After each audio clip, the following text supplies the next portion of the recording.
station, Romeo. They began reacting to bright lights, retreating to the dark corners. They were my friends and colleagues not so long ago. Turn it off. Hey, Isaac! Turn it Isaac? off. Carlo, what's going on? Hey! The Marcus has to be stopped. And all the clues lead here. Jesus. Coffins everywhere. Looks like some kind of funeral. Executions. Bloodstains on the wall ahead, hide. That's no good.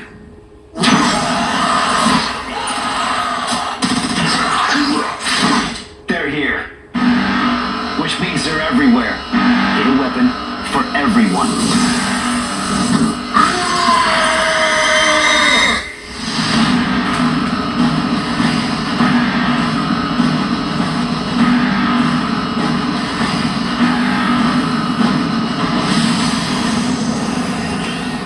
It's happening again. Everyone's dying around me.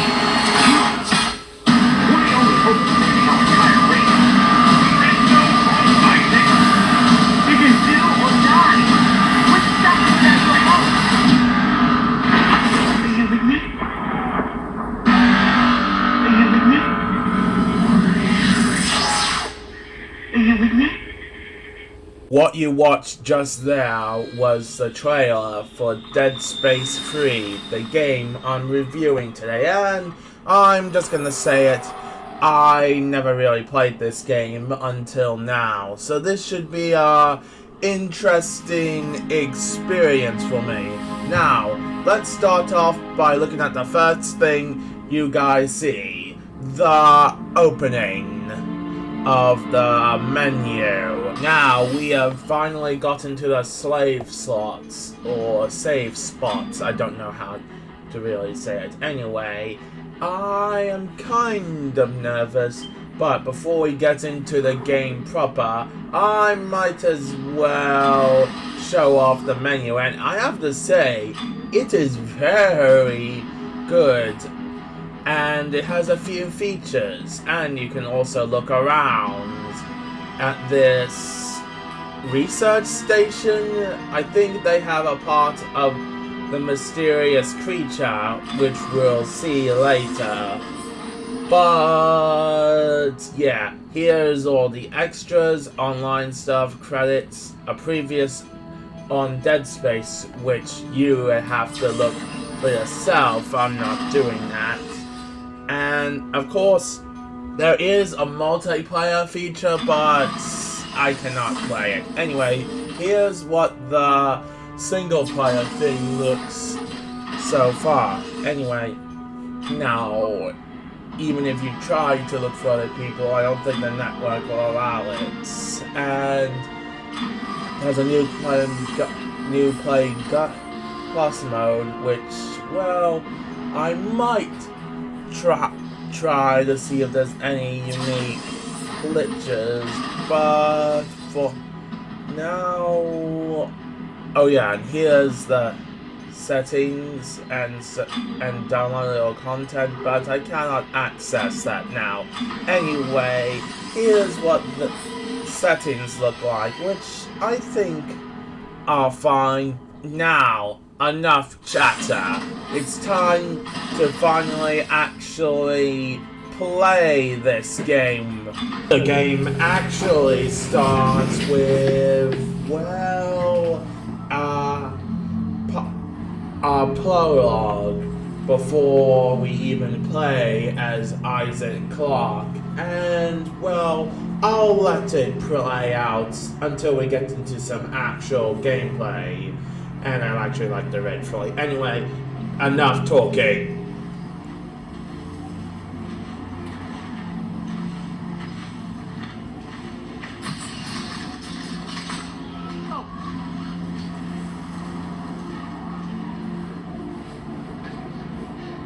Alpha Niner, this is Whiskey 250. Alpha Niner, this is Whiskey 250. Serrano, do you read me? Oh, thank God. Did you find find it. Doc, I'm not even sure what we're looking for. Just follow the wind towards the thing you I can't tell you anymore. Just get there. Dude, do you hear me? You have to go. What? Oh, it's north. What? Dang it.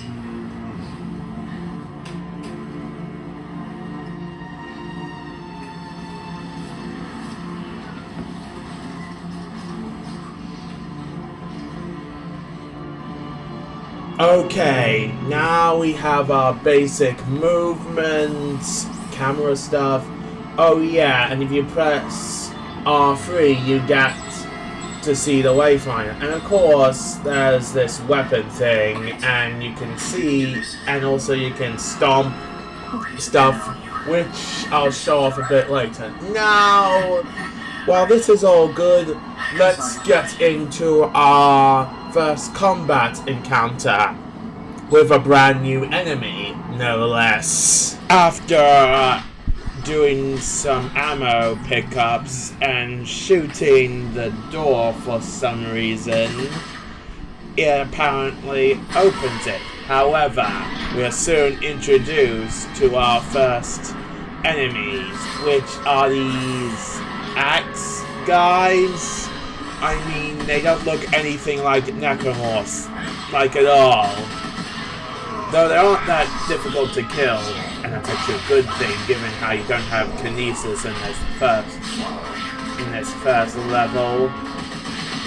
But I guess there's still Necromorphs, given how that guy lived without his head. Anyway, I'm now gonna show you what the menus are like.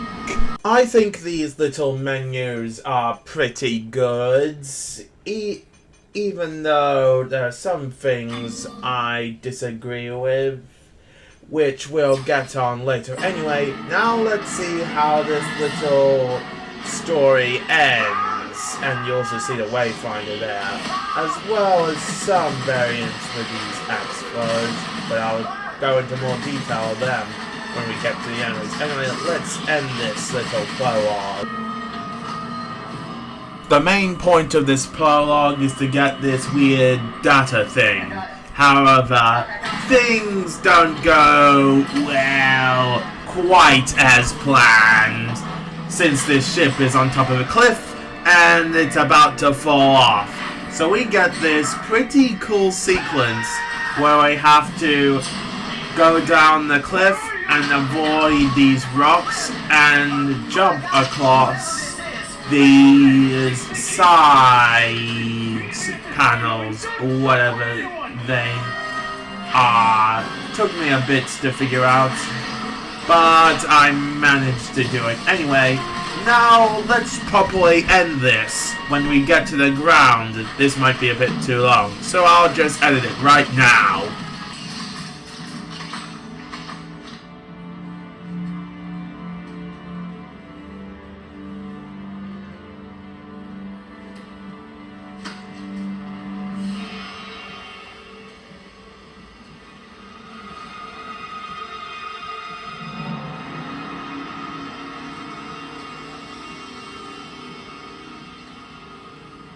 Fine young soldiers, every one of them. General Mahad, sir. Where's Dr. Serrano? Earl Serrano, always the optimist. Well, he said I should take this into the city. He said there's still time to stop it, sir. There's still time. We lost control! And now, for the love of Earth and the sovereign colonies, we've got to do what's right. You love the Earth, son. Your mom and dad. Yes, sir, of course. Good. Glad to hear that.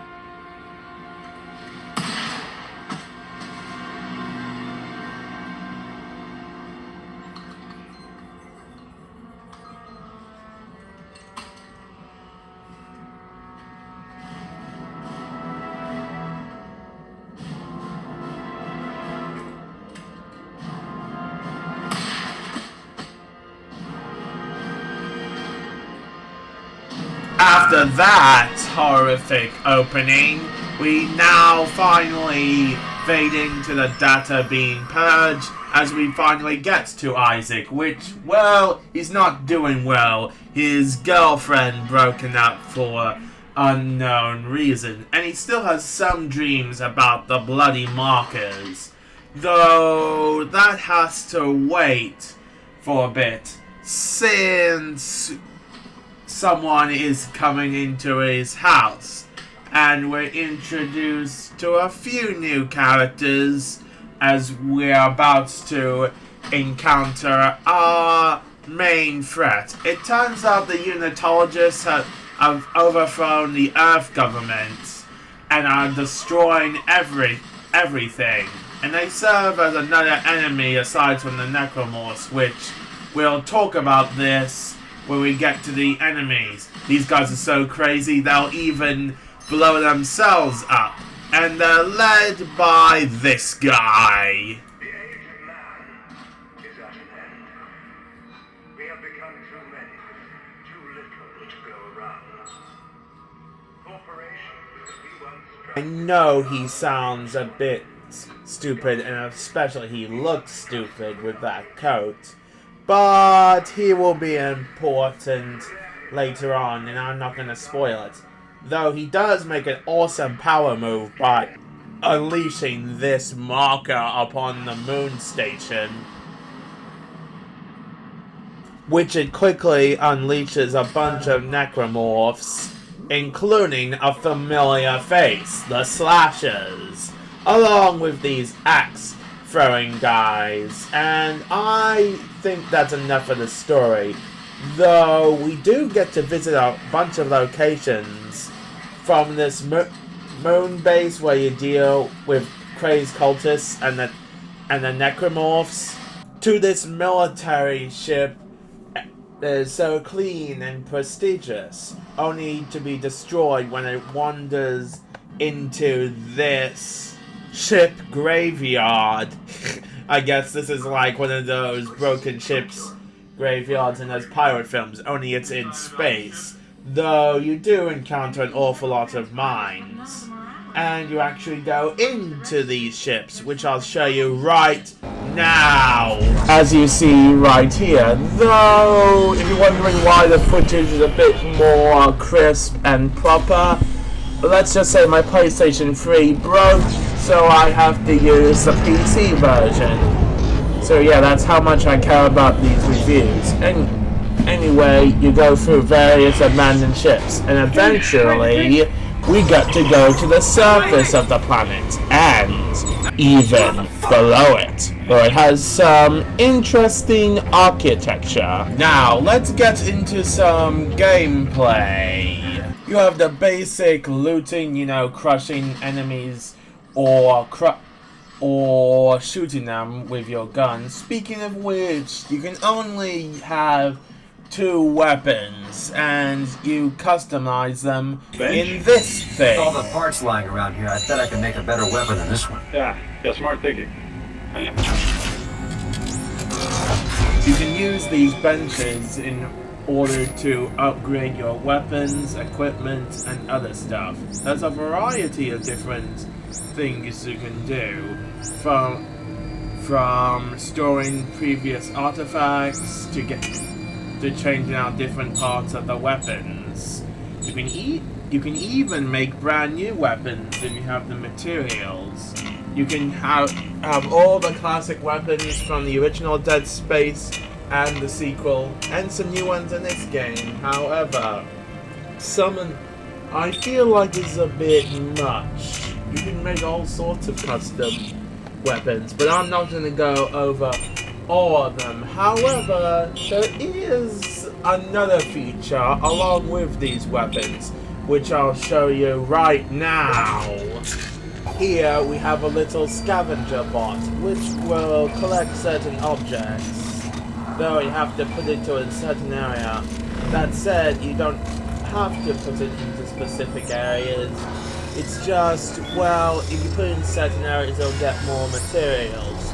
I will show you now on what it looks like when it is in a specific area, which really is not that much different from placing it anywhere else. Though, if you get a good enough spot, you can get some good rewards. Though you don't get them until you return to the bench, which I'll show right now. As you can see, the scavenger bot has done its purpose, and you get a bunch of resources. There's some things I don't know about this, but one of those things I want to show off is you can actually make your own guns. Though you have to get the resources to do that. Though another feature is modifying existing weapons, though the thing I kind of want to show at the moment is you can actually add brand new equipment to certain features, like giving this rapid fire thing to the line gun. And, well, you can do this with your weapons. Unlike the benches from the last two games, you can't do that with your suit. You would have to find a different upgrading station, which you'll see right now. Here you can change your suit, upgrade your suit, and a bunch of other things. Though, at the beginning you're only available one suit at the moment. Though, I'll show you the next suit you'll get. You'll have to discover all the others yourself. And let's have a look at what this new suit I found in the story is like. As you can see, we have a brand new suit for a special kind of environment. But let's get into the space stuff first. You have to collect certain items, and of course, there are necromorphs in space, as well as, surprisingly, mines, which are a new enemy. And after you deal with these stupid leapers, lurkers, or whatever they're really called, with whatever methods you can possibly use, you can explore more freely. One of the features that has been introduced are these oxygen tanks that you can find pretty much around space. There are boosts, and there's even a whole little ship. You can go through this entire ship graveyard. But surprisingly, this adds a new environmental mechanic on the planet itself. That being, before you got the Arctic suit, you have to deal with the cold temperatures as well as necromorphs on the planet's surface. But once you get that suit, these some in cold areas aren't so bad. But now that I mentioned them and showed a few off, it is almost time. There are also optional missions you can get. I'm not going to really show off much, since, well, I would like you to discover these yourself. But anyway, now let's get into the enemy variety. While we have encountered slashers and those axe-throwing guys, and a few lurkers and other stuff, now there's a unique variant, which is not really a variant of these dried-up necromorphs. There's one for the slasher, one for the axe-thrower guy, and here's the lurker proper appearance.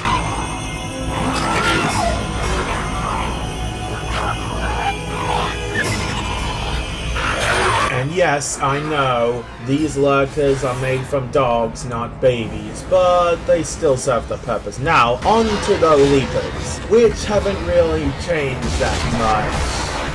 Though I do like their purple design on the ship. Though they do come in a few other forms. What's next? Oh, of course, a classic. The exploders, which haven't changed at all. While they do a new crawling stance, they aren't that different from where they began.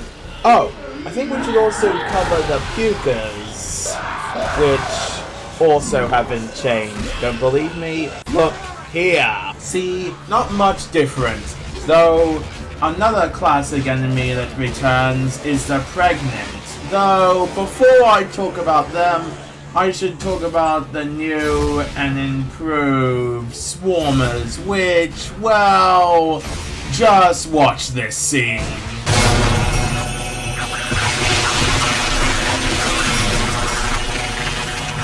So yeah, they basically replaced the Infector, which is a damn shame, since I really did like that type of Necromorph.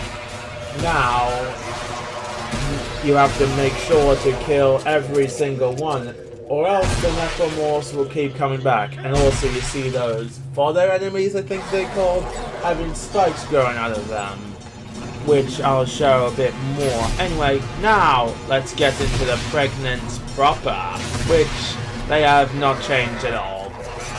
Kind of a disappointment, but I think they should be noted. Though, surprisingly enough, they're not the most disappointing. That would be this attack on the regenerating enemy, which are just called the Regenerator. You find them first in this little mini game with this cargo thing, which, while they have a somewhat interesting design with these runes carved into them, overall I think they're not that impressive, especially since you have to fight more than one, which kind of makes them, well, a bit generic. Don't believe me that there's more than one? Well, have a look at this. Though this shot is kind of not good. Anyway, on to a more, let's just say, familiar enemy that is somewhat rare but somewhat cool. That being the nests, which, well, didn't really show up that much, except for one notable encounter, but I'm saving that for the planet.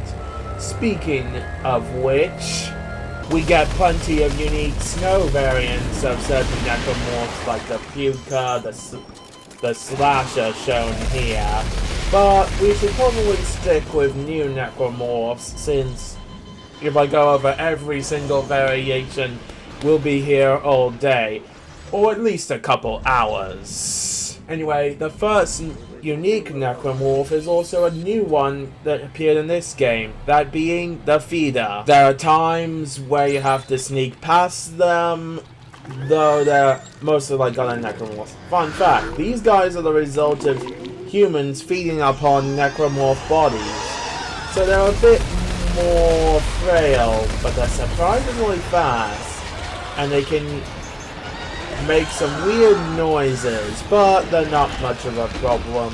You also get the return of one of the fastest necromorphs, especially if you went through that abandoned military ship.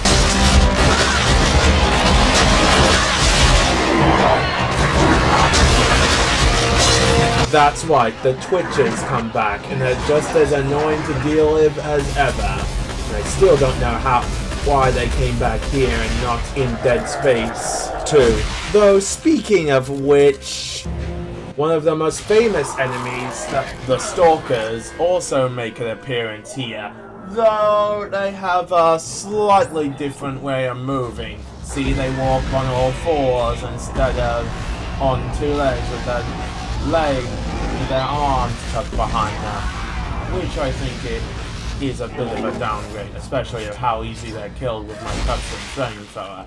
Anyway, there are only 2 enemies left besides some enhanced version, which I'll show after that.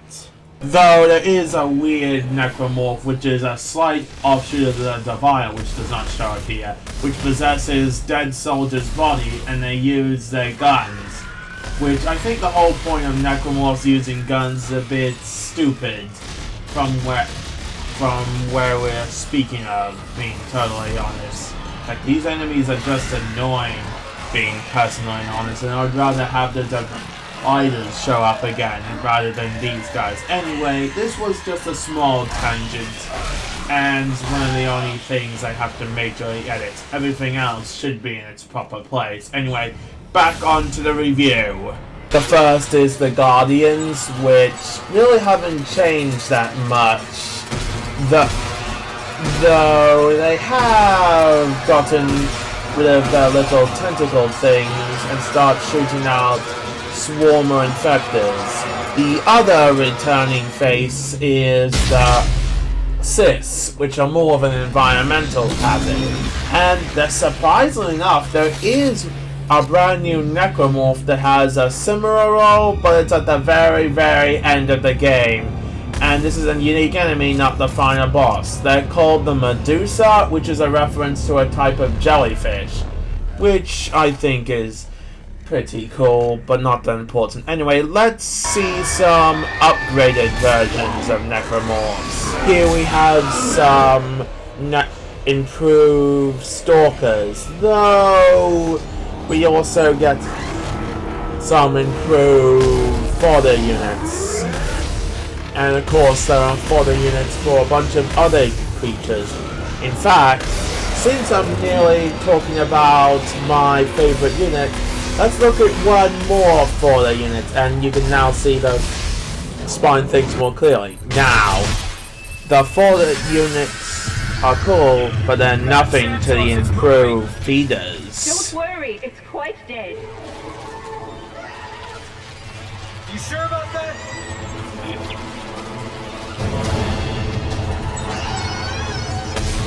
Yeah, these feeders are a lot more creepy than the originals, and if you're wondering where we are, well, we were inside this giant necromorph, only known as the Nexus, or the Hive Mind 2.0, which is a pretty incredible boss fight, I have to say, though it's kind of funny how the final boss of the first game becomes essentially the first boss we fight in this game.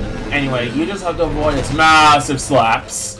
Then it will shoot out these globs which contain feeders, which are very, very annoying. Then you have to shoot its weak spot, which is located in its chest. Though it's pretty hard with the feeders in the way. And when you shoot it enough times, the giant necromorph will open up its mouth, trying to suck you in, especially with feeders around. And you have to shoot the glowing areas in order for it to stop. However, you would think that shooting all the yellow bits would be enough in order to defeat it. Well, not necessarily. This is your reward for shooting them all off.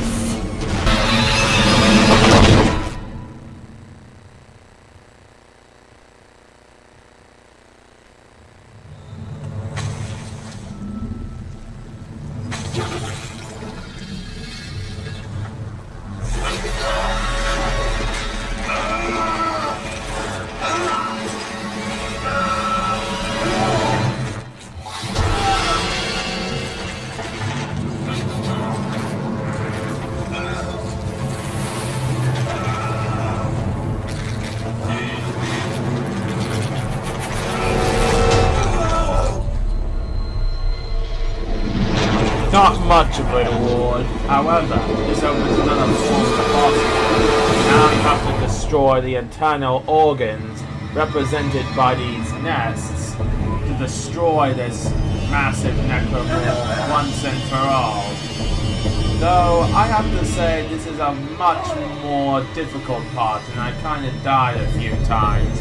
But let's skip to the bit where I defeated the beast. After we shoot enough of its eternal organs, we finally defeat the monster. Now let's watch it die. A nice callback to analysis of the Colossus.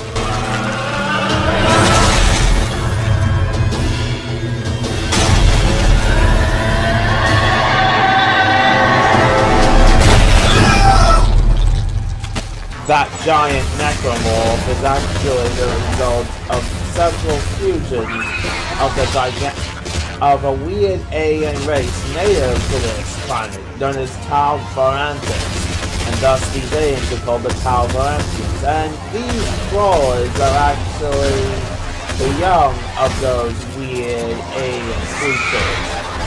And well, let's just say the brutes You know those guys with the with the glowing limbs and all that?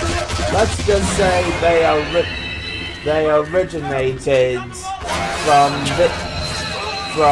this weird alien creature. I have to say, it's a pretty cool design, and this is my favorite creature in this game. And well, I'll just show you a proper fight between Isaac and this guy.